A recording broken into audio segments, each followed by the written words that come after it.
Salam kerahiman. Hari ini 30 Juli. Kita akan baca dari diary nomor 1653B. Kita mulai ya. Dalam nama Bapa dan Putra dan Roh Kudus, amin. Santa Faustina, engkau berkata bahwa misimu tidak akan berakhir karena kematianmu. Dan kami percaya engkau tidak akan melupakan kami.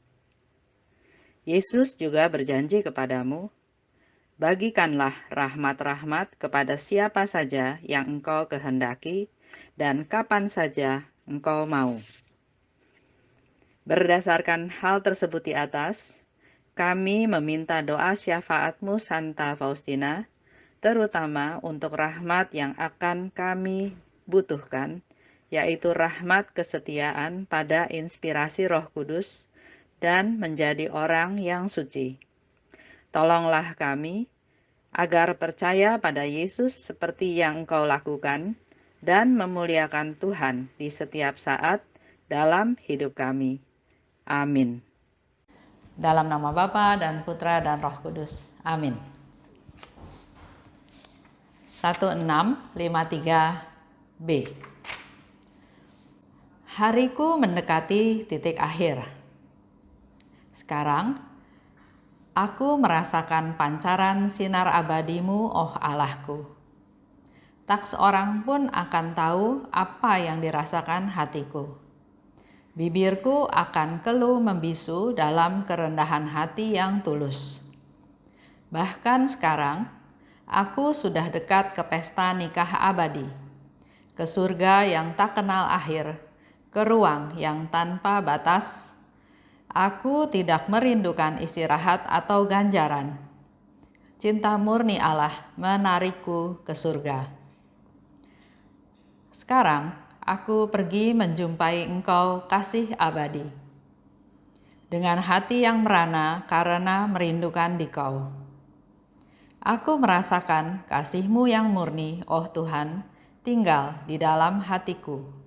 Dan aku merasakan kebahagiaan kekalku di surga. Sekarang aku pergi kepada Bapa. Di surga yang kekal, dari tanah pembuangan, dari lembah air mata ini. Bumi tidak lagi mampu menahan hatiku yang murni, dan puncak-puncak surga telah menarik aku. Aku pergi, oh mempelaiku, aku pergi untuk melihat kemuliaan-Mu yang sekarang sudah memenuhi jiwaku dengan sukacita. Di sana seluruh surga sujud menyembah-Mu.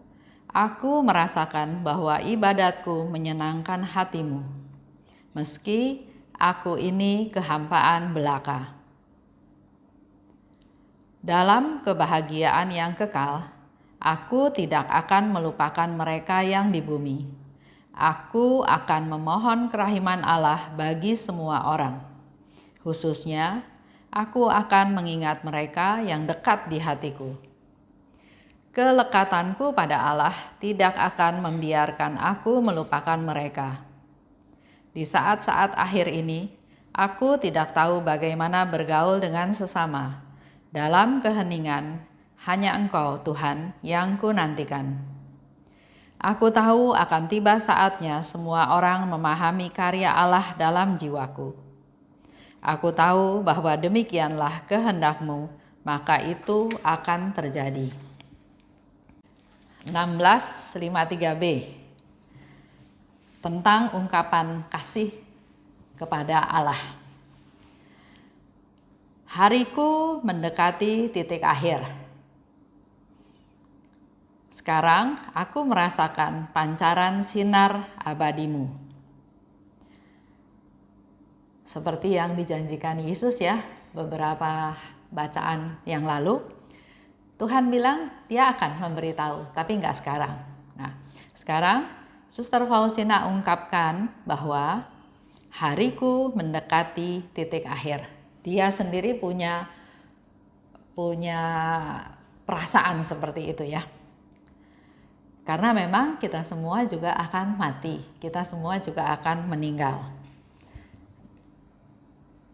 pemberitahuannya atau masukannya atau mengevaluasi kita adalah kalau kita punya perasaan seperti itu, maka persiapannya harus lebih sungguh-sungguh. Sekarang aku sudah dekat ke pesta nikah abadi, ke surga yang tidak kenal akhir, ke ruang yang tanpa batas. Cinta murni Allah menarikku ke surga. Ini mungkin yang dirasakan oleh mereka-mereka yang mau meninggal ya. Saya nggak tahu karena nggak punya pengalaman seperti itu.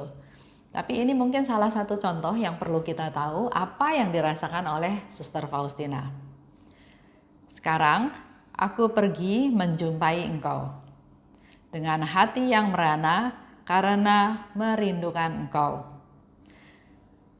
Lihat ya, Suster Faustina siap pulang ke rumah Tuhan, siap bertemu Tuhan, sangat merindukan ketemu Tuhan. Karena dia katakan dia akan ketemu muka dengan muka dan dia akan menikmati kehidupan abadi. Dia melepaskan penderitaannya di tempat di dunia ini, di tempat pembuangan. Dan di sana juga Faustina pernah katakan tidak ada air mata lagi. Coba bandingkan dengan kita atau kita yang sering mendampingi mereka yang sedang sekarat. Apakah mereka juga siap atau malah belum siap atau malah takut? Ya. Ada satu orang yang sudah sekarat, dia bilang sama istrinya, I don't want to die. Saya nggak mau mati. Bagaimana hal itu dipenuhi sementara menurut dokter hitungannya udah tinggal hitungan jam karena dia sudah muntah darah dan sudah berak darah ya, jadi sudah luka parah lah ya di dalam tubuhnya. Bukan hanya Suster Faustina yang bisa merasakan hal ini, kita pun sebetulnya bisa. Kalau sekarang dalam masa hidup kita sudah mempersiapkan diri. Kita semua akan pulang ke rumah Tuhan. Nah, bagaimana persiapannya? Apakah kita sudah siap ataukah kita belum siap? Itu aja permasalahannya. Kalau sudah siap, harusnya perasaannya sama seperti yang Suster Faustina alami. Aku merasakan kasih-Mu yang murni tinggal dalam hatiku. Aku merasakan kebahagiaan kekalku. Ada sesuatu harapan bahwa dengan kematian dia akan menikmati kebahagiaan kekal. Yang sering terjadi adalah yang mau meninggal ini nggak siap, dia takut. Kemana kalau saya udah mau meninggal? Nanti jalannya kemana? Siksaan apa yang harus saya alami? Dia merefleksi hal itu dengan melihat kehidupan dia. Selama dia hidup itu apa sih yang sudah dia lakukan? Ada perbuatan baik, tapi juga mungkin ada dosa, ada kelalaian. Nah, inilah sebetulnya yang membuat kita jadi takut. Untuk supaya kita nggak mengalami hal tersebut, maka mulai hindari atau kurangi perbuatan-perbuatan yang membuat kita jadi berdosa, jadi bersalah. Lanjut ya. Sekarang aku pergi kepada Bapa di surga yang kekal, dari tanah pembuangan, dari lembah air mata. Jadi dia mau pergi ke surga dari lembah air mata di dunia ya, dari tempat pembuangan. Tempat pembuangan itu ya tempat yang tidak enak ya, bukan tempat yang nyaman. Di sana seluruh surga sujud menyembah-Mu. Aku merasakan ibadatku menyenangkan hati-Mu. Meski aku kehampaan belaka. Suster Faustina juga memberikan kita motivasi, inspirasi bahwa jangan kecil hati.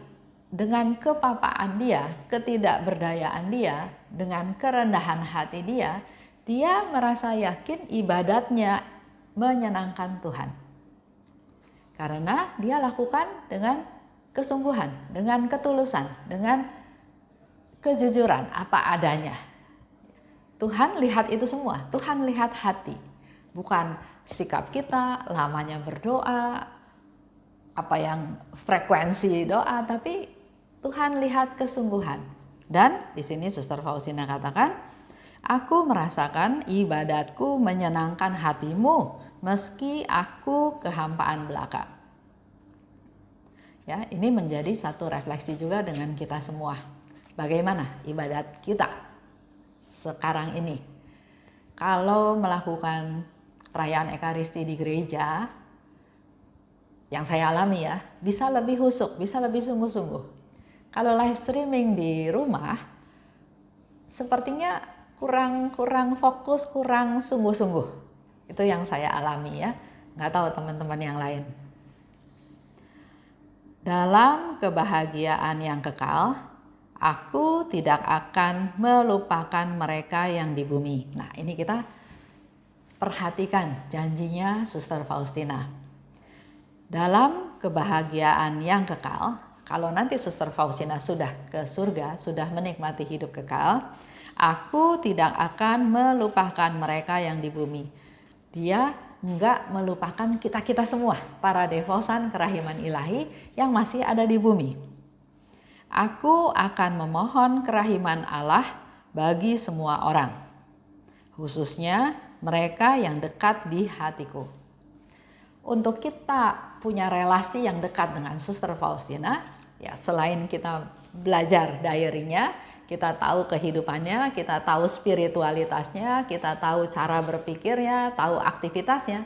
Itulah yang menunjukkan kita, kedekatan kita dengan Suster Faustina. Meneladan apa yang dialami, kita coba meneladan apa yang dia lakukan. Karena di sini Suster Faustina katakan, aku akan memohon kerahiman Allah bagi semua orang, tanpa terkecuali. Khususnya mereka yang dekat di hatiku. Kekuatanku pada Allah, kelekatanku pada Allah tidak akan membiarkan aku melupakan mereka. Jadi walaupun dia sudah dekat dengan Allah, dia nggak akan lupa sama kita-kita semua. Ya, oleh sebab itu dalam bulan Juli ini kita terus berdoa kepada Suster Faustina supaya Santa Faustina berdoa syafaat untuk kita untuk menyampaikan doa-doa ini kepada Bapa. Sesuai dengan janjinya, dia akan mohon kerahiman Allah buat kita semua. Dia tidak akan melupakan kita dan dia akan memperhatikan khususnya yang dekat di hatiku. Saya mau cerita sedikit tentang janji Suster Faustina ini. Kita pernah dengar ya cerita yang orang yang sedang sekarat, di mana Suster Faustina meminta seorang romo untuk berdoa, untuk mendoakan si yang sekarat ini. Sampai dari tadinya dia nggak mau didoakan, akhirnya mau didoakan, dan pastor ini suatu hari pergi ke Polandia atau ke Vilnius. Di sana dia melihat foto dari Suster Faustina. Ternyata Suster Faustina, Santa Faustina masih terus berkarya. Sesuai dengan janjinya, dia tidak akan melupakan kita semua yang ada di bumi. Kalau dengar lagi cerita Maureen Digan. Maureen Digan waktu itu dia belum kenal sama Suster Faustina. Tapi suaminya dengar cerita tentang Suster Faustina, maka dia mengajak istrinya dan anaknya untuk pergi ke Krakow untuk berdoa, untuk datang kepada Suster Faustina.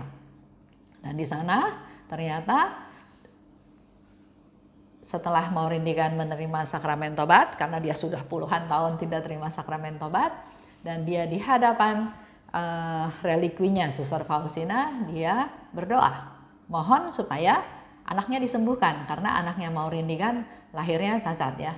Tapi yang luar biasa adalah di situ saat itu juga Maureen Digan merasakan kesembuhan dari penyakit yang dideritanya. Dan Maureen Digan juga menjadi salah satu saksi bukti bahwa dengan perantaraan Suster Faustina dia mengalami mukjizat, dia mengalami kesembuhan. Jadi buat Bapak Ibu semua juga jangan ragu, percaya dengan janjinya Suster Faustina. Dia katakan sekali lagi, dalam kebahagiaan yang kekal, aku tidak akan melupakan mereka yang di bumi. Aku akan memohon kerahiman Allah bagi semua orang, khususnya mereka yang dekat di hatiku. Kelekatanku pada Allah tidak akan membiarkan aku melupakan mereka. Kita pegang ya janjinya Suster Faustina. Nah, saya mau ambil contoh juga tentang kenapa Suster Faustina mohon kerahiman Allah untuk semua orang yang ada di bumi. Karena bisa juga dalam cerita-cerita kita sering dengar ya, ada orang yang nggak mau mengampuni. Dan akibatnya dia jadi sakit. Saya pernah dengar satu cerita suster yang punya dendam pribadi sama papahnya. Dia marah, dendam, dia nggak mau mengampuni papahnya. Dia sakit kanker. Dalam proses tersebut, akhirnya ada satu anjuran untuk supaya suster itu mengampuni papahnya. Dia awalnya nggak mau, nggak bisa, tapi kemudian katanya papahnya sakit. Jadi mau nggak mau, dia mengurus papahnya. Nah, dalam proses mengurus papahnya yang sakit, di situ mulailah timbul rasa iba, rasa kasihan, akhirnya rasa sayang ya. Akhirnya suatu saat dia bilang, ya saya mau ampuni papa saya. Akhirnya sampai akhirnya papahnya meninggal, dia pulang lagi ke biara dan ternyata waktu diperiksa dia sembuh, dia udah nggak sakit kanker lagi. Ya, ini salah satu contoh marah, dendam, sakit hati itu bisa menimbulkan penyakit dalam diri kita. Nah, Suster Faustina melihat di dunia ini banyak orang yang punya dendam, sakit hati, marah, kecewa, putus asa yang sangat butuh kerahiman Tuhan. Oleh sebab itu dia bilang dia akan mohon kerahiman Tuhan untuk kita-kita semua yang ada di bumi. Dengan adanya kerahiman Tuhan, hati yang keras, hati yang membeku itu berubah menjadi lembut, menjadi bisa terbuka dan menerima fakta bahwa ya saya harus mengampuni. Ada juga cerita ya, hampir sama ceritanya. Ada seorang perempuan muda, dia nggak mau mengampuni ayahnya. Karena dari kecil sampai besar, ayahnya itu kayak menguasai dia, memingit dia ya. Jadi dia mau sekolah nggak boleh, dia mau kerja nggak boleh, dia mau kursus nggak boleh. Akhirnya waktu dia dewasa, dia nggak bisa apa-apa. Karena itu dia marah sama papahnya, dia dendam. Ceritanya papahnya sudah meninggal, pernah datang ke anak perempuan ini, tapi dia nggak mau mengampuni. Dalam proses itu, Maria Simah juga menunjukkan suatu cara, suatu solusi. Kamu harus ampuni papa kamu harus ampuni papa kamu. Dia tetap nggak mau, sampai akhirnya dia juga jatuh sakit. Akhirnya dia berpikir bahwa ya saya ini siapa? Tuhan Yesus saja ampuni orang-orang yang bersalah, yang berdosa. Kenapa saya nggak bisa ikut teladan Yesus mengampuni papa saya? Padahal dia sudah minta ampun. Nah, melalui proses itu akhirnya dia bisa mengampuni papahnya dan ternyata secara ajaib dia sembuh. Lanjut ya. Ternyata sifat tidak mau mengampuni itu bisa menjadi sumber penyakit. Kalau tadi saya cerita suster itu sakit kanker, tapi ada banyak juga sakit-sakit yang lain yang disebabkan oleh dendam, marah. Hidupnya jadi nggak nyaman ya, hidupnya jadi penuh dengan kekesalan, kemarahan, kebencian, itu yang menimbulkan adanya penyakit. Nah, untuk kita yang masih susah mengampuni, ayo kita datang pada Allah. Kita bawa semua kekhawatiran, kemarahan, dendam itu dan kita persembahkan pada Tuhan supaya kita terbebas ya. Kalau saya ngebayangin ada satu ibu ya, dia yang lain-lain oke, saya ampuni, tapi urusan ini saya nggak bisa ampuni. Itu kayak visualnya saya lihat semua dikasih, tapi hanya yang ini enggak. Yang ini dia pegang keras, dia nggak mau lepasin. Sering dikatakan bahwa saya mau, tapi nggak bisa. Mau nggak bisa karena dia nggak mau lepas. Dia tetap mau pegang. Itu yang menyebabkan dia susah untuk mengampuni. Nah, kalau berhadapan dengan kasus seperti itu, kita doakan dia. Atau yang betul-betul nggak bisa mengampuni juga, bilang. Untuk kita bantu dia berdoa supaya dia bisa melepaskan segala kemarahan, kebencian tersebut. Kalau kita dapat mengampuni, maka kita akan dapat pengertian lebih dalam, dapat rahmat yang besar dari Tuhan melalui proses pengampunan tersebut. Bisa jadi suatu penyakit muncul untuk mengingatkan kita pada dosa kita atau dosa leluhur mungkin ya. Seperti tadi contohnya, ayahnya sudah meninggal, dia datang ke anaknya untuk minta ampun, minta maaf. Nah, kita perlu proses untuk mengampuni, jadi bukan berarti orang yang sudah meninggal sudah selesai, tapi kita tetap perlu proses pengampunan. Jadi ya kita harap jangan sakit ya, sehat. Tapi di buku itu disebutkan bisa jadi, belum tentu, tapi bisa jadi penyakit itu muncul untuk membereskan yang belum beres. Di saat-saat terakhir, Suster Faustina bilang, aku tidak tahu bagaimana bergaul dengan sesama. Karena dia fokusnya sudah penyerahan diri kepada Tuhan. Dalam keheningan, hanya Engkau yang ku nantikan. Aku tahu akan tiba saatnya semua orang memahami karya Allah dalam jiwaku. Ini juga yang ditulis ya di kamar, di depan kamarnya Suster Faustina kalau kita datang ke Krakow. Di situ ada tulisannya, kematianku tidak membuat devosi ini hilang, malah semakin besar, semakin menyebar. Karena ini juga dikatakan oleh Suster Faustina, aku tahu bahwa akan tiba saatnya semua orang memahami karya Allah dalam jiwaku. Karena waktu itu kan dia diam-diam aja, banyak yang juga menganggap dia sinting, menganggap dia sok suci ya. Tapi di sini Suster Faustina bilang begitu. Aku tahu bahwa demikianlah kehendakmu ini, maka itu akan terjadi. Jadi dia punya iman, punya keyakinan, kalau ini kehendak Tuhan, pasti akan terjadi.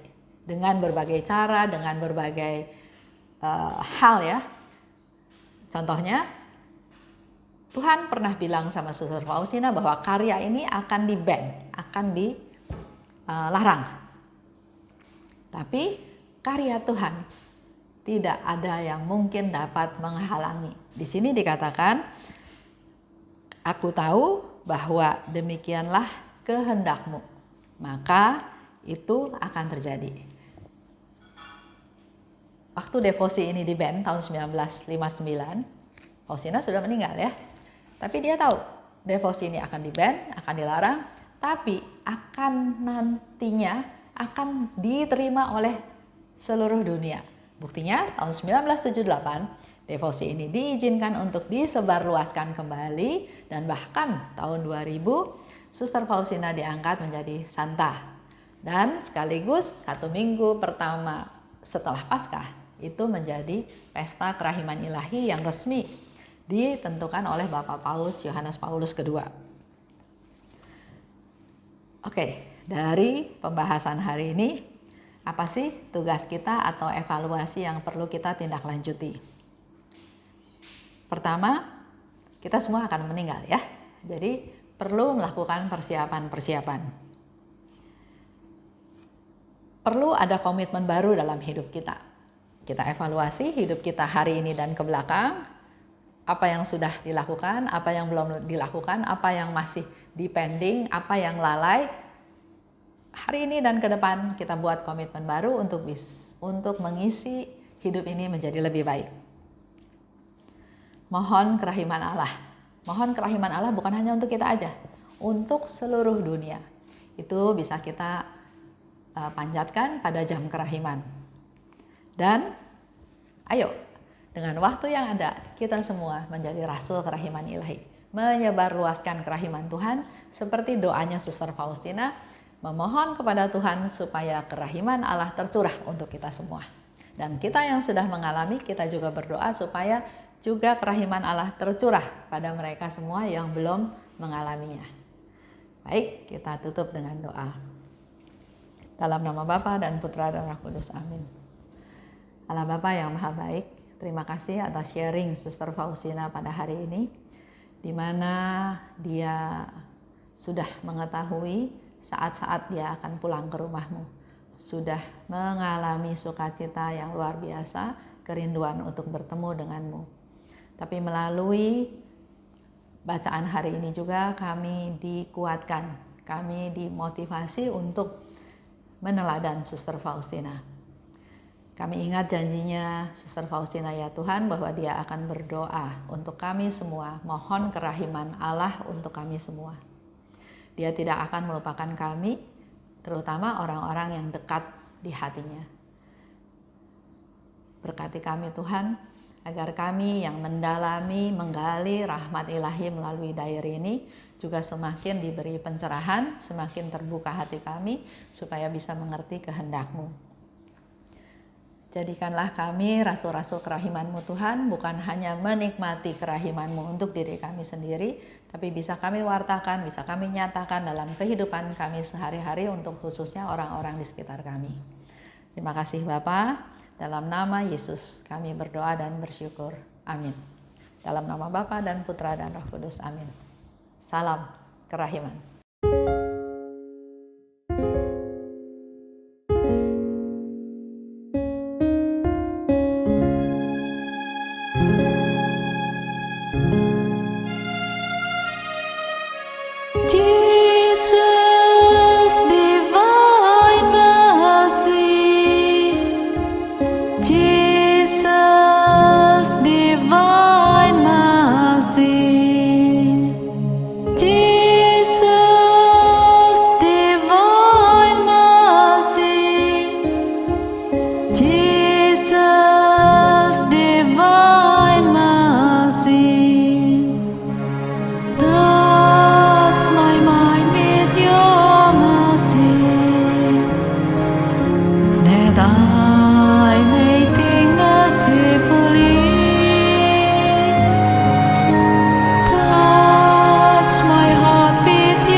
I may sing your praises now.